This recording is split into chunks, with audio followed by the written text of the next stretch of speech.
Hello' ছাত্ৰ-ছাত্ৰীসকল স্বাগতম জনাইছোঁ আমাৰ ইউটিউব চেনেল এক্সাম গুৰু আছামিজলৈ। গতিকে ছাত্ৰ-ছাত্ৰীসকল আজি তোমালোকৰ সন্মুখত 2-3টা অসমীয়াৰ আগতে হৈ যোৱা পৰীক্ষাৰ মেট্ৰিক পৰীক্ষাৰ প্ৰশ্নকাকত লৈ আহিছোঁ। ইয়াৰ পৰা তোমালোকৰ কেইটামান প্ৰশ্ন দেখুৱাই দিম। এই প্ৰশ্নকেইটা তোমালোকৰ পৰীক্ষাত ডাইৰেক্ট কমন পৰিব। গতিকে ছাত্ৰ-ছাত্ৰীসকল তোমালোকে ভিডিঅ'টো একদম প্ৰথমৰ পৰা শেষলৈকে ধুনীয়াকৈ ভিডিঅ'টো চাই থাকা। ছাত্ৰ-ছাত্ৰীসকল তোমালোকে প্ৰথমতে ইয়াতে চোৱা, ইয়াত যিটো প্ৰশ্ন আছে 1 নম্বৰ যিটো প্ৰশ্ন আছে এই প্ৰশ্নটো তোমালোকে শিকিবা। সভ্যতা আৰু সংস্কৃতি শব্দ দুটাৰ মাজৰ পাৰ্থক্য বিচাৰ কৰা। এই প্ৰশ্নটো ধুনীয়াকৈ শিকিবা। ইয়াৰ পাছত তোমালোকে শিকিবা বেহেশ্ৰী জাহাৰৰ লগত তেহৰান বাহিৰ সম্পৰ্কৰ বিষয়ে লিখা।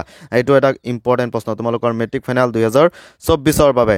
তাৰপিছত তোমালোকৰ প্ৰশ্ন আছে, গুৰুত্বপূৰ্ণ প্ৰশ্ন আছে যে মাধৱদেৱৰ সাহিত্যিক জীৱনৰ কীৰ্তিস্তম্ভ কি, এইটো ইম্পৰ্টেণ্ট। তাৰপিছত আৰু এটা ইম্পৰ্টেণ্ট আছে যে জিকিৰৰ ৰচক কোন, এইটো এটা ইম্পৰ্টেণ্ট কুৱেশ্যন। ইয়াৰ পাছতে ছাত্ৰ-ছাত্ৰীসকল তোমালোকে শিকিবা বৰগীতৰ লক্ষণসমূহ কি কি। গতিকে ছাত্ৰ-ছাত্ৰীসকল বৰগীতৰ বিষয়ে চমুটোকা আহিলেও তোমালোকে যদি লক্ষণখিনিও লিখি দিয়া তেতিয়াহ'লেও নম্বৰ পাবা। গতিকে বৰগীতৰ লক্ষণসমূহ তোমালোকে ভালদৰে শিকিবা। ইয়াৰ পাছত ছাত্ৰ-ছাত্ৰীসকল এইটো প্ৰশ্ন শিকিবা যে 11 কৰ আই নম্বৰ যিটো প্ৰশ্ন আছে এই প্ৰশ্নটো তোমালোকে ভালদৰে শিকিবা। ইয়াৰ পাছত ছাত্ৰ-ছাত্ৰীসকল তোমালোকে শিকিবা মূল ভাৱৰ কাৰণে শিকিবা দৃশ্যান্তৰ যিটো কবিতা আছে তোমালোকৰ দৃশ্যান্তৰ কবিতাৰ মূল ভাৱটো ভালদৰে তোমালোকে শিকি ল'বা। তোমালোকৰ মেট্ৰিক ফাইনেল 2024ৰ কাৰণে খুবেই ইম্পৰ্টেণ্ট প্ৰশ্ন। তাৰপিছত ছাত্ৰ-ছাত্ৰীসকল তোমালোকে চোৱা যে ভাৱ সম্প্ৰসাৰণ কৰা, এইটো এটা ইম্পৰ্টেণ্ট যে এশগৰু মাৰিলে বাঘৰো মৰণ, এইটো এটা ইম্পৰ্টেণ্ট প্ৰশ্ন তোমালোকৰ মেট্ৰিক ফাইনেল 2024ৰ বাবে। আৰু আবেদন প্ৰতিবেদন তোমালোকৰ আবেদনৰ বাবে এইটো শিকিবা। আৰু এটা ইম্পৰ্টেণ্ট আবেদনৰ ভিডিঅ' তোমালোকৰ ডেছক্ৰিপশ্যনত লিংক দিয়া থাকিব, সেইটো তোমালোকে শিকিবা। তোমালোকৰ পৰীক্ষাত ডাইৰেক্ট কমন পৰিব সেইটো। ইয়াৰ পাছতে তোমালোকে চাবা বৃহৎ যোগ প্ৰাৰ্থীৰ মূল কি, এইটো প্ৰশ্ন তোমালোকে ভালদৰে চাবা। আৰু অৰ্জুনৰ ধনুখনৰ নাম কি, এইটো তোমালোকে ধুনীয়াকৈ চাবা। খুবেই ইম্পৰ্টেণ্ট প্ৰশ্ন এইকেইটা প্ৰশ্ন। তাৰপিছত ছাত্ৰ-ছাত্ৰীসকল তোমালোকে চাবা যে অৰ্জুনে শ্ৰীকৃষ্ণক উভয় সেনাৰ মাজৰ ৰথ ৰাখিবলৈ কিয় কৈছিল, এইটো ইম্পৰ্টেণ্ট প্ৰশ্ন তোমালোকৰ মেট্ৰিক ফাইনেল 2024ৰ বাবে। তাৰপিছত ছাত্ৰ-ছাত্ৰীসকল তোমালোকে শিকিবা ছবি ঝুমুৰা, এইকেইটা চমুটোকাৰ কাৰণে তোমালোকে ঝুমুৰা এইটো ভালদৰে শিকিবা। ঝুমুৰা লেচাৰী এই দুটা ধুনীয়াকৈ তোমালোকে ভালদৰে শিকিবা।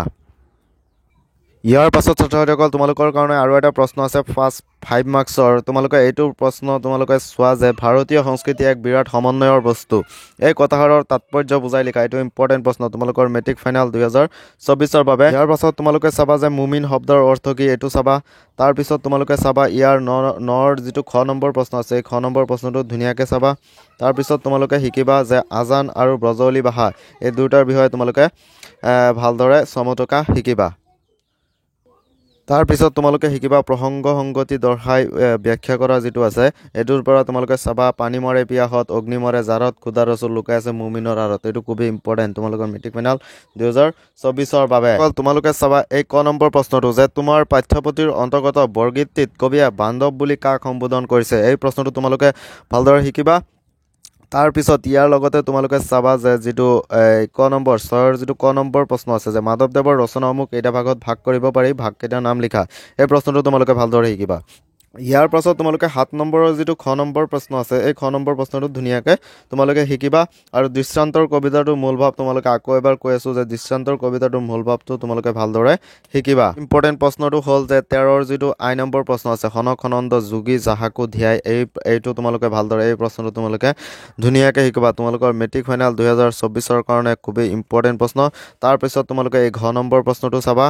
গতিকে ছাত্ৰ-ছাত্ৰীসকল আজিৰ ভিডিঅ'টো আছিলে ইমানেই। যদি ভিডিঅ'টো চাই অলপো ভাল পালা তেনেহ'লে ভিডিঅ'টোত এটা লাইক কৰি দিবা। আৰু আমাৰ চেনেলত যদি নতুনকৈ আহিছা তেনেহ'লে প্লিজ আমাৰ চেনেলটো ছাবস্ক্ৰাইব কৰি দিবা।